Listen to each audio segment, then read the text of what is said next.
coming back. Okay, so it's Monday, and this is our second Get Out There live show. I'm Michelle. This is Tascha. Hi.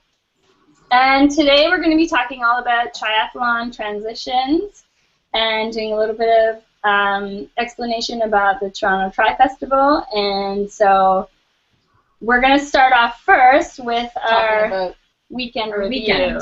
So Michelle, you want to tell us about your weekend first? Okay, weekend review. I was sick all weekend. It was my birthday, and you can still hear I have a bit of a cold. And so I did nothing, no racing, and during the rainstorm on Sunday, I was able to get out and enjoy some trail running and practicing for my 5 Peaks trail race on June 25th. That was my weekend, in bed most of it. And Tascha? For me, I competed in the KW Classic O Cup. I hesitated pretty much all week whether I should have participated or not because I fell mountain biking and landed on my back and wasn't really sure if I shouldn't, and I just decided to go for it. And my results weren't as good as I had expected or had hoped for, but did it anyway, and better luck next time. So that was pretty much my weekend. Yeah, so it wasn't the best race weekend, but maybe next weekend. Yeah. So we have on our panel today Steve Fleck, who is the announcer for the Toronto Tri Festival. I'm getting your little logo up here. And then we have Todd, who is from 3 Sports CA. He's a multi-sport store in Ajax. So if you want to go and get everything you need for your multi-sport sport, go to him. And so you want to do the demo first? Yeah, for sure. Okay, so we're going to show you guys a demo about Todd kindly and was amazing. He's a great presenter and did this amazing demo for all the tips and tricks that you need to know going into transitions and getting out of transitions. And he focused on duathlons as well as triathlons. Yeah, so we have Darwinianfail, otherwise known as Kristen Bishop, and Tascha learning all about transitions. So this one's going to be weird. We still haven't figured out the video portion of how to share this video for you, so bear with us. But it's the Get Out There Girls. I'm Michelle. This is Tascha, and we're here today in Ajax with Todd McCall of 3 Sports, the multi-sport store in Ajax. Fail, also known as Kristen Bishop. She's going to be doing her very first half Ironman in Muskoka this year, and Tascha is going to be doing her very first duathlon this year. So Todd is going to be teaching us all about transitions and the fastest way to get in and out of them. All right, so arriving to the transition area. First thing I'm going to do is take a look and find out where I'm coming in from the water if it's a triathlon, or coming in from the first run if it's a duathlon. Sometimes they're different. So I noticed right here I'm coming in from the water, and I'm going to be going out with my bike that way. I take a look at the transition area, and I take a look at the tri-rack. And first thing I want to take a look at and say, where should I be? I want to be right on the end here. And luckily, I came in really early, so I get the best pick in the house. So I'm going to put my bike on the rack here. I'm going to go seat first. You can take a look over here. That person has their bike backwards. Possibly can break their handlebars if someone knocks into the bike. You probably don't want to keep your bike like that. So I'm sitting right here. Bike's all set up. I got the best seat in the entire house. Let's get started. Take a look at my gear. So this is my gear bag that I brought in from the car. I typically bring it all in one sort of bag. I have everything I need for my triathlon or duathlon in here, including a wetsuit if you're doing a triathlon. So let's take a look at some of the stuff I brought with me. I have my running shoes and some sunglasses. I got a hat, a number belt, my cycling shoes, my swim goggles, and my wetsuit if I'm doing a triathlon. And I bring a couple other fun spare things. I have some body glide, some elastics, which would be useful for some advanced little tricks I do with my shoes. And I have a towel. This I just lay down just so when I come out I can put all my stuff in one little area. All right, so I'm going to set my transition area up. First thing I'm going to do is set up my towel. I just have this to sort of identify my area. I'm going to come in and set up my cycling shoes. And whether I'm coming in from the water for a triathlon or I'm coming in from the run on a duathlon, first thing I'm going to have to do is go to my cycling shoes. So I set them up. I open them right up. You'll notice I don't have any socks here. I don't typically personally ride with socks, but say if you decide you want to, you set them up just inside, maybe open them up halfway so they're quick and easy to put on. I have my sunglasses. I also want to put my helmet down, and I'm going to set it up in a fashion that it's just easy and quick to put on. I want to go through this entire step and think about the process, putting on my helmet, putting on my sunglasses, and figure out which way is best. And I realize that I want to have my sunglasses first. So maybe I'll set these up inside, put them there, quick and easy to grab. After that, when I come back from the bike, I'm going to be going out for my run. I want to make sure that my shoes are ready to go. Now, if you're already wearing your shoes because you're doing a duathlon, you can't really do this. But if you're coming in from a triathlon, you want to make sure your shoes are open and ready to go. I'm going to place them right there. I also want to put a hat down, quick and easy to put on, right on top of the shoes. And lastly, my race number. If I'm doing a triathlon, I won't have this on already. If I'm doing a duathlon, I would have already had it on for the start of the race. Since I'm going to pretend that it's the triathlon, I'm going to have my race number ready to go. It'll be the first thing I put on when I come in out of the water. So I just want to take a look. I'm going to grab a race belt, I'm going to grab sunglasses, helmet, shoes, go. More than anything, though, if you are worked up, have a little bit of anxiety coming through here, and you're just altogether not calm, this process is going to get a little bit scrambled. The best tool you can have for transition is a complete calm frame of mind. When you come in here, if you know exactly what you're doing in a concise manner, you're going to go through it very smoothly. All right, Kristen, so you're doing your very first half Ironman? I am. And Tash, you're doing your very first duathlon? Awesome. Okay, so let me show you a couple little things over here at the bike and make this go a little bit quicker for you. All right, so this is our transition area. We've got everything set up. Pretty typical of a triathlon or a duathlon, but I'm going to show you little things here to help it go a little bit faster. When you first come running in, reaching down, getting your helmet, if you've been running really heavily, obviously you're going to be a little disoriented coming out of the water, sometimes bending over and grabbing that helmet can be a little daunting. So what I like to do is I like to leave my helmet up here. If you have a water bottle or one of those aero bottles, which you probably will for a long distance race, take the straw that comes from it and just kind of hook it in the back of the helmet. It's really great.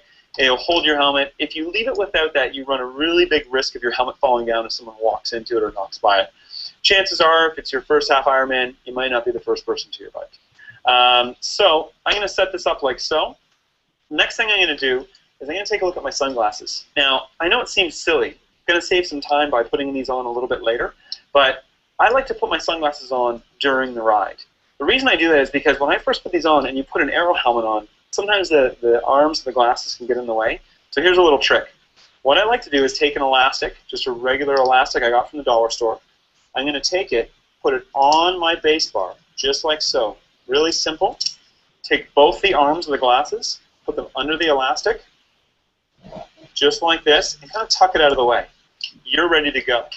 That seems absolutely silly, but that's going to save you 5 seconds in transition. You get out, you grab your bike, you're riding. Once you're comfortable, pull your glasses out just like that, and put them on.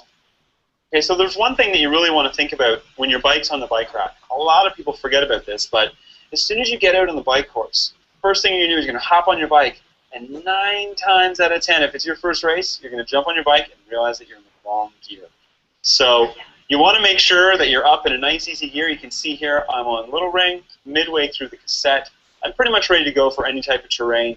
If you want to be certain, maybe go up in maybe a couple easier gears. You never know if you're going to come out of transition. Some races, as soon as you get on the bike, you're going to have to go uphill. Muskoka, you don't really have that much of a problem. You're going to go right into a downhill right away off the bike, so you'll be fine no matter what you do. What's your first duathlon? Oh, perfect. You're going to go out and get on an on-ramp. So make sure you're in the right gear. Here's a little trick. Instead of having your gels tucked away in a little pouch that you have to unzip, or in the back of your jersey, you can take your gel, place it on the top of the frame, and with a little electrical tape, you can tape the top tab of your gel to the top frame of your bike. Now, this won't really get in the way at all. It's a small goo gel, and when you're riding through the race, you just reach down, grab the gel, and as soon as you pull on it, it will tear the tab. Just take your gel, take the wrapper, throw it in the back of your jersey because you can't litter on the course. And quick, fast way of getting nutrition into you. Okay, thanks Todd for all your tips and tricks on the transition. I personally, as a runner, I keep my gels in my sports bra. and I find that that works just as well. You can keep that gel. Okay, thank you. Is there anything else that you can think of to help our lovely ladies today? Absolutely not. I think you're going to be completely ready to go, and I know you're going to do really, really well in that Olympic duathlon. And Muskoka, wow, what a great experience. You're going to do awesome. Thanks so much, Todd. Thank you. Thanks again, Todd. And signing off, we're the Get Out There Girls. I'm Michelle. This is Tascha, Todd McCall from 3 Sports, and, of course, Darwinianfail.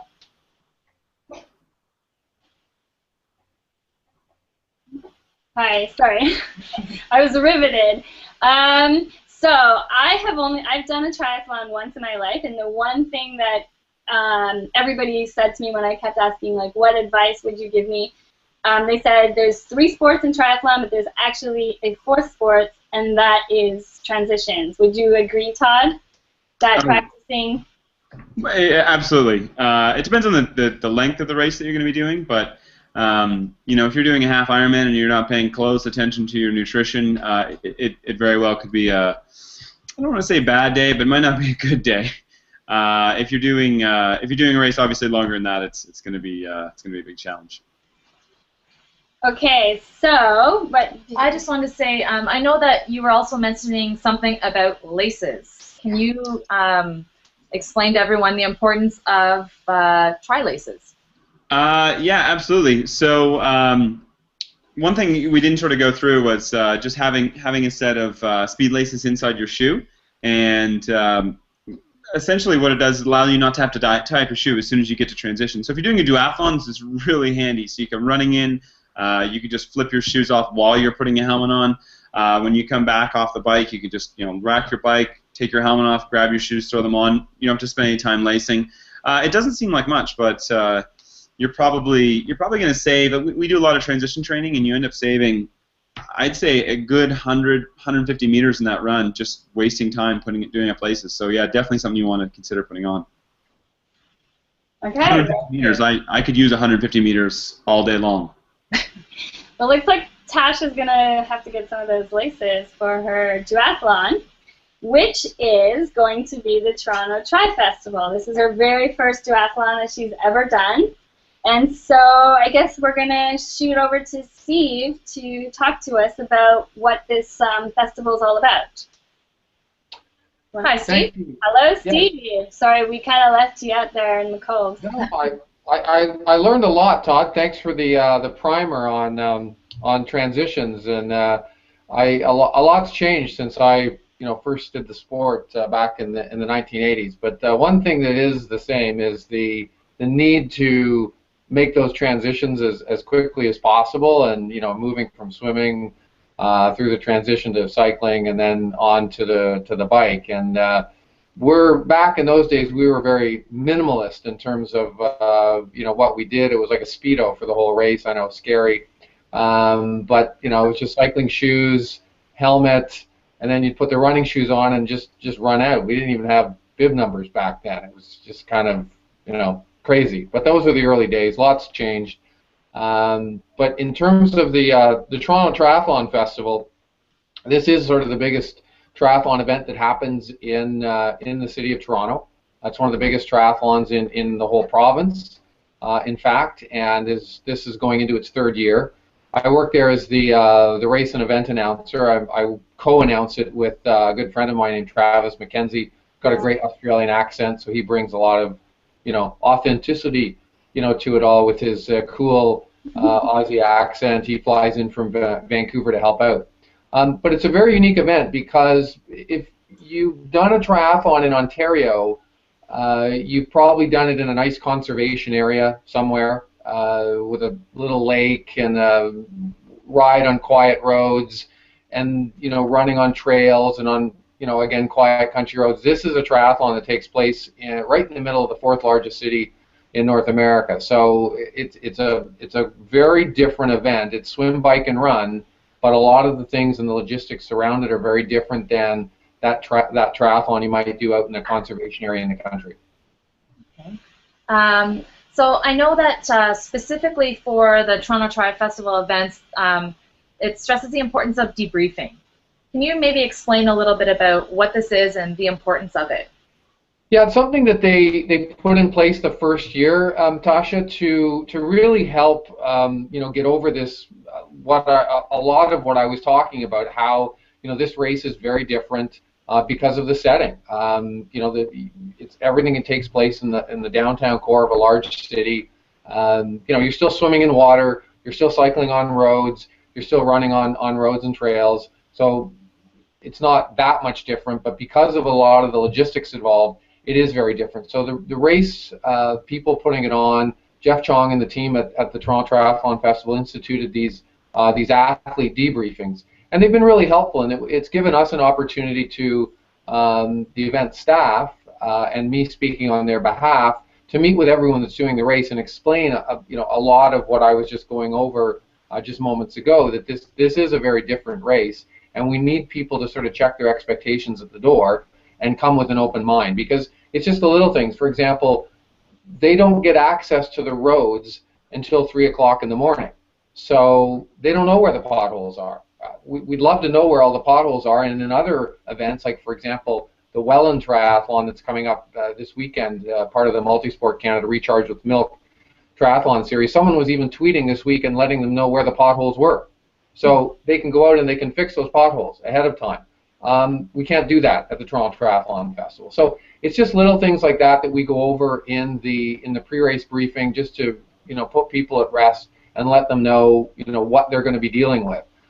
Another thing is, in terms of the physicality of the transition, it's a little bit different, and there are some details that athletes need to know that are specific and germane to the in and out of that particular transition area, the swim to the bike and then the bike to the run. Okay, so we wanted to know, well, what I wanted to know was, what is the one important thing that you would suggest for each discipline, the swim, the bike, and the run, that makes this different than any other triathlon out there? Probably the biggest thing with the swim, and perhaps in particular this year, is going to be the cold water. Lake Ontario is colder than most of the other Great Lakes. It tends to be deep along the shoreline, so right near Toronto, other than right in the harbor, and the swim isn't in the harbor. The water temperatures can be cool. If there's what they call an inversion and the water flips over, it can get even colder. Probably anticipate temperatures in the mid to high teens, maybe not that much warmer. It's typically calm. That's good news, in that the swim, if you look at the swim course layout, it's all within the sort of the marina around Ontario, what was once Ontario Place. So even if there's big waves and wind out on the lake, typically it's calm in there, but the water temperature is going to be cold to cooler. So one thing I would suggest to people is to get out into open water and get used to swimming in cold water. So that would be my one tip for the swim. In terms of the bike, I don't know. I mean, the bike is just a thrill ride on this race. I mean, they've got the Gardiner Expressway completely closed down, the Don Valley Parkway completely closed down. That's your race course for the bike. I mean, you go all the way up to Eglinton and back, basically, for the... You'll probably actually be faster. Sorry to interrupt. You'll probably be faster than you've ever been on those two roads on a bicycle. Yeah, absolutely, Tom. We're just showing the pic of the woman riding on the course and what you can expect it to look like. Yeah, there you go, exactly, Michelle. There's great pictures, and I was together with Mike Chiliak at mysportshooter.com, who shoots a lot of the races, and he said that for the first 2 years of the Toronto Triathlon Festival, they've had record sales for bike pictures because people want to get that picture of them cycling along the Gardiner, with the CNE or the sort of the what's the tower? The CN Tower. The CN Tower. It's a great shot, and yeah. So I don't know. I wanted to show the picture of the map because while we're still talking about the bike portion, I just wanted you to talk about, this is the one area I know a little bit about, in that you come out of the swim and you get on your bike, and Todd had alluded to it in his video about being in the right gear, so that, because the first thing you hit on the bike is the on-ramp, and if I'm correct, and you could correct me, Steve, but you have to actually, I think they changed it last year, so you have to actually walk up the ramp, or can you ride up the ramp? So maybe you want to just discuss. Sure. Yeah. To the best of my knowledge, I mean, subject to any changes, and I'm not, again, there's always as I mentioned, there's always these minor changes year to year. But the first 2 years we've had people. There is an up ramp to a bridge that goes across Lakeshore Boulevard, and people have had to walk their bikes up that ramp, and then there's a mount line on the bridge, Okay. and then you get on there, and then it actually is a gradual downhill. You cross the CNE grounds, and then you head out onto the on-ramp. It's actually a down ramp onto the Gardner Expressway, and then head east towards the Don Valley Parkway. Okay, so like you had said, Todd, being in the right gear for something like this is absolutely crucial. Another thing that I've heard from I coach a lot of athletes that have done the race, and one thing that they came back and said was, and nothing negative about the race, but what they had mentioned was if you're used to putting your shoes on and then running with your bike, we typically do this in a grass environment, very seldomly gravel, but it's almost always grass, and you're leaving exactly that. You're leaving a conservation area or something like that. We're not used to running with our shoes on pavement. Now, some of the faster athletes will have their shoes already on the bike, but running across the pavement for a long period of time like that with your shoes, although it's completely within reason, if someone has an old pair of shoes or with an old pair of cleats, Look cleats or Specialized cleats or something, Shimano cleats, the little yellow rubber part or little gray rubber part that's on the Look cleats, they'll wear out over time, and they don't realize that, and they get out there and they're running around on plastic, and so it's probably a good warning to all the athletes to take a look at your cleats, maybe replace your cleats before doing this race, give yourself the most amount of grip when you're going across that asphalt, and make sure you're safe as possible. Definitely a great idea before the race. That's a good point. Thank you, Todd. So now on to the run. What would you suggest, Steve, for the one important thing to remember about this race for the run? The run, of course, is almost totally flat. You're running along, for the most part, the Martin Goodman Trail and a bit of Lakeshore Boulevard with a lane closed off, and it's going to be a fast run. It could be potentially hot. The one thing you do need to be careful of is the Martin Goodman Trail is not completely closed to traffic. So when I say traffic, I'm talking about foot traffic or people on bikes. The race goes out of their way to put signs up to caution people that there's going to be a race going on, but it's a good place to run with your heads up and just make sure of your surroundings and what's going on at all times, because you may encounter people walking their dogs or people out on bikes just casually riding along the trail. There's not a huge amount of them. It's early on a Sunday morning, so there's not going to be massive numbers of people like on a Saturday afternoon or later on a Sunday. So, but there will be the odd person out there, and it just pays to run heads up. Don't get too lost in your thoughts. Make sure you're focused on what's going on around you, so you don't run into someone or run over someone or trip and fall. And to add to that, if you've done the Toronto GoodLife Marathon, it uses a very similar amount of the course. So, and it's exactly the same situation. So when you go out on that race course during the Toronto Marathon, it's not closed. So if anyone, we find a lot of athletes do have this crossover, right? When they're going to be doing a half marathon or marathon there, they're used to this condition. So if you've never done something like that, obviously this is new, but if you have, it's going to be right at home.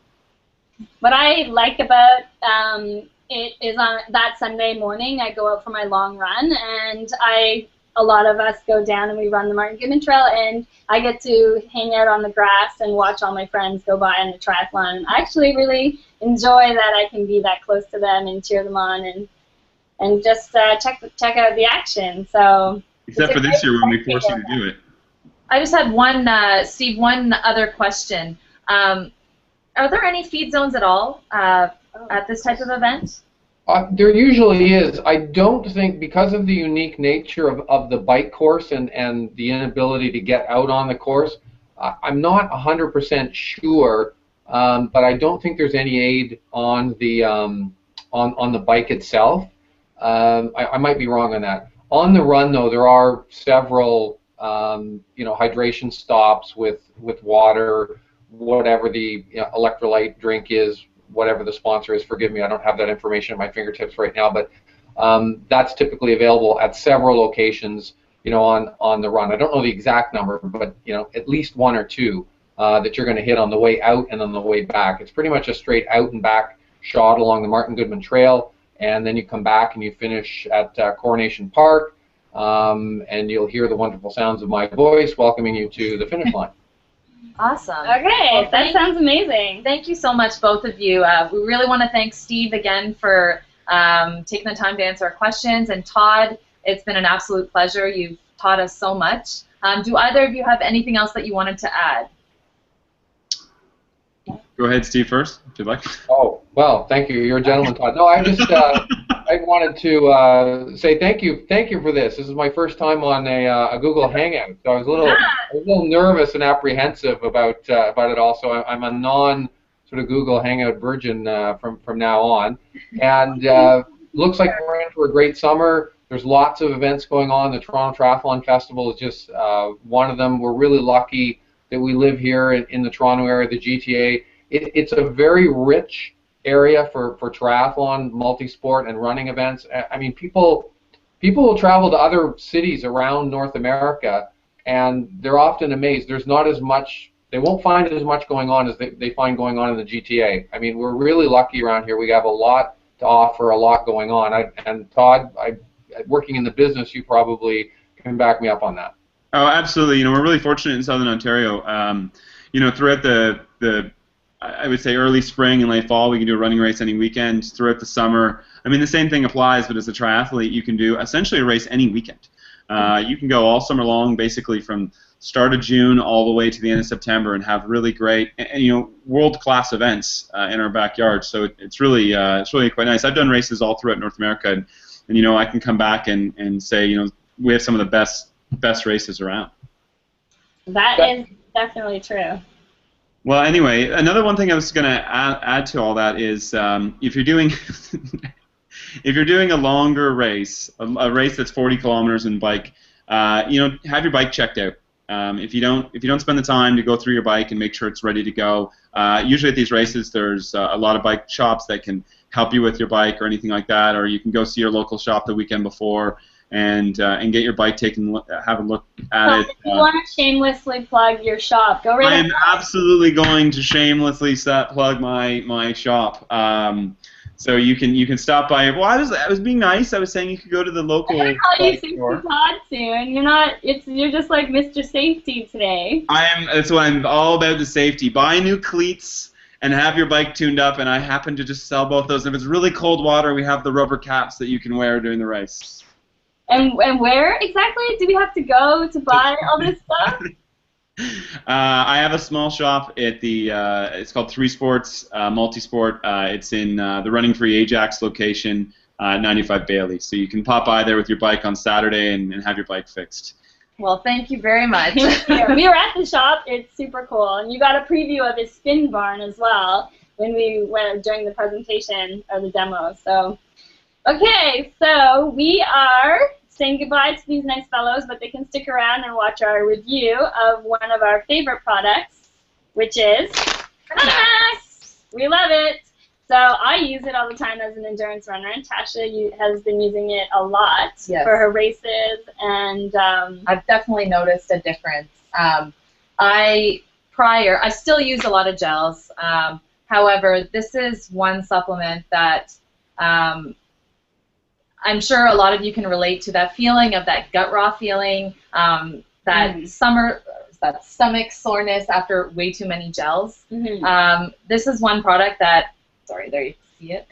One product that it really has enabled me to go the further distance without requiring so many supplements. Yeah. So one of the things with me, so here's some key points about Honeymax. So it's super all natural. It's the world's very first honey-based hydration drink. It has no refined sugars, and it's only 7 grams of sugar, which makes this extremely kid-friendly. It also has ginger in it to aid with digestion. So that's why you're not going to get that gut rot. Exactly. What I like about it is this slow-burning carb that it provides, and it gets that carb from a non-GMO corn base. So I usually use it to pre-hydrate. So I pre-hydrate the night before. I pre-hydrate for for breakfast or with. I usually eat stoked oats. Shameless plug. Anyway, and then I actually use it while I'm doing my long run or bike ride. Todd can attest that it was kind of awesome when I went bike riding with him a couple weeks ago. That I'm not going to go with the word awesome. I'm not going to use awesome. Painful. Painful. Good word. Meaning I made it painful for him. Anyway, but I found that like I didn't have to rely on the gels, and I'm usually I'm the kind of runner that I'm hungry right away, and I don't think about food as much. This stuff really does work, and it keeps that slow burning carbs. So.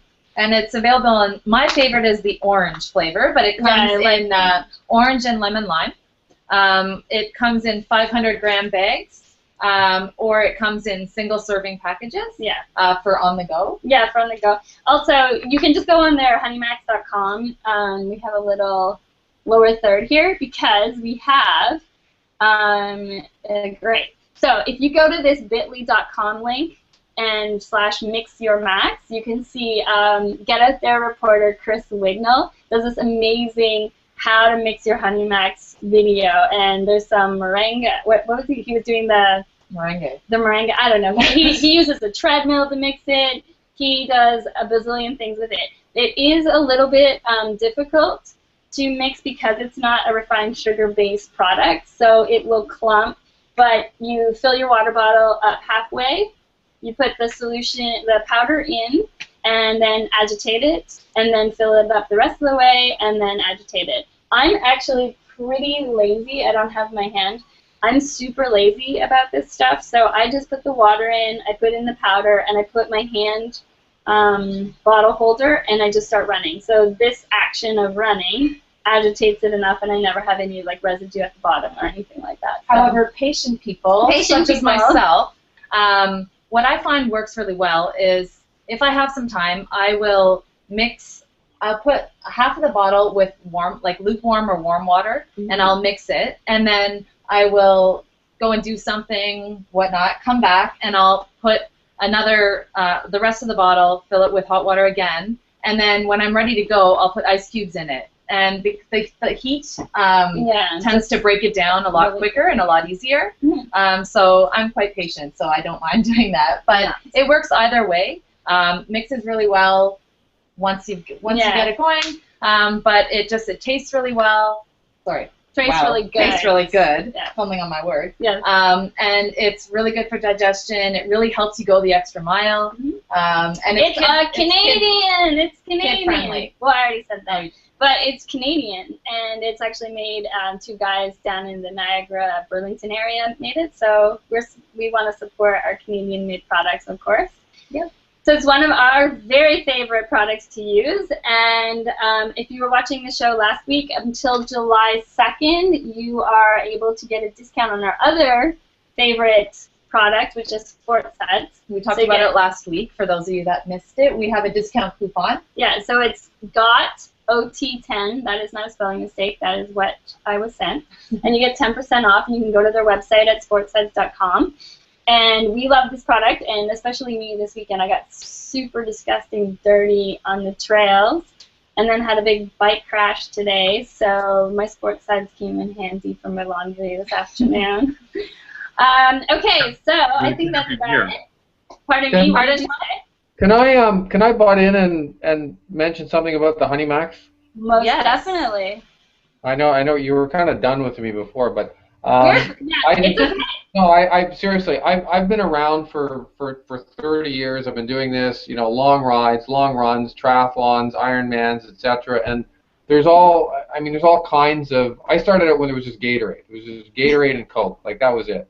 And there's all these other like sport drinks that have come on. There's many of them, but they're all very similar. If you look actually at the contents, I don't want to sort of get into like hyper analysis here, but if you look at the contents of most of the sport drinks that are out there, they're all made up of pretty much the same things. It's just different brands, different packaging. Some of them even come from the same factories, just differently packaged. So the thing about the Honey Max is it is a unique product. It derives its carbohydrate, from honey, which is very unique, and the added ingredients that they have added to it really are unique and different. The ginger is known as a sort of suppressant of gastric problems, and it's a great product. I mean, I picked up some samples. My wife and I have been using it all spring. I've been for a couple of long rides with it, and it's great. And as I said, I mean, I've used practically everything there is out there over the last 30 years, and I've noticed that this is a substantially better product. And it's from right here in our backyard. These are two guys from Waterloo who run a bee honey business, and they thought, hey, they were endurance athletes. Let's make something that we like to use, and we'll package it and sell it. So that means you must be, what, about 31, 32, Steve? That's right. I started when I was 1. Right. Todd, you wanted to say something, I think? Well, I was going to say that. I was going to say that ginger is natural anti-inflammatory, so I mean that helps too. Yeah, they put turmeric in the lime, and the turmeric is also an anti-inflammatory.